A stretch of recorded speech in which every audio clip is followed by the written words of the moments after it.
இன்றே டவுன்லோட் செய்து உங்கள் ஃபேவரட் ஷோக்களை என்ஜாய் பண்ணுங்க. ஜோசியர் சொன்னபடி எனக்கு இருக்கிற பிரச்சனையிலிருந்து தப்பிக்கணும்னா கண்டிப்பா லக்ஷ்மி தான் அந்த பூஜையை பண்ணியாகும்.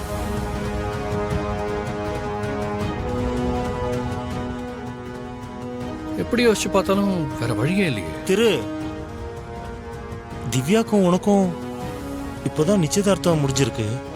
கூடிய சீக்கிரத்துல கல்யாணம் நடக்க போகுது.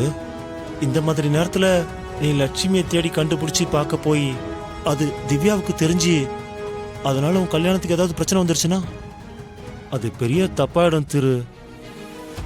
நீ சொல்றதெல்லாம் சரிதான்டா. ஆனா நான் திவ்யாவை கல்யாணம் பண்ணிக்க கூட உயிரோட இருக்கணும்ல. டேய் ஏன்டா என்னென்னமோ பேசுற? அப்படியெல்லாம் ஒண்ணுமே ஆகாது.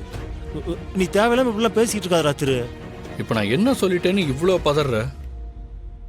நெருப்புன்னு சொன்னா வாய் சுற்றுமா?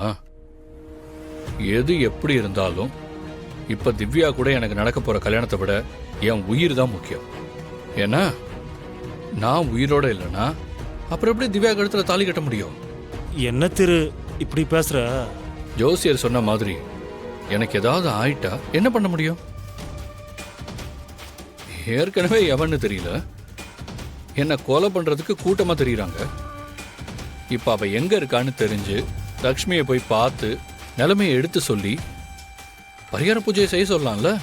அதெல்லாம் எதுவும் வேணா அவ எங்கேயோ வந்துட்டு போறா. இல்லடா, ஏற்கனவே நான் காதலிச்ச பொண்ணோட சேர்ந்து சந்தோஷமா இருக்கணும்னு சொல்லிதான் என்னை விட்டுட்டு போய் எங்கேயோ இருக்கா. இப்ப இந்த விஷயம் லக்ஷ்மிக்கு தெரிஞ்சா இந்த பரிகாரத்தை எனக்கா பண்ணுவாள்ல?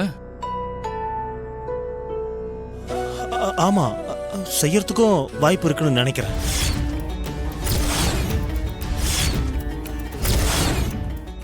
அப்படியா சொல்ற? சரி இப்ப எதுக்கு நீ கண்டதையும் போட்டு யோசிச்சு குழப்பிக்கிட்டு இருக்க? நீ இப்போ உனக்கு உடம்பு சரியில்லைல்ல, பேசாம படுத்து ரெஸ்ட் எடு. நான் கிளம்புறேன். டேய்,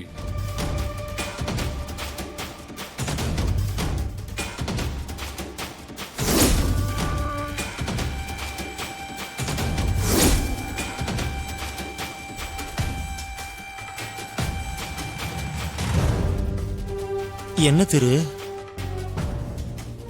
நான் அப்பவே உங்ககிட்ட கேட்டேன் ஏன் உனக்கு வேர்க்குதுன்னு.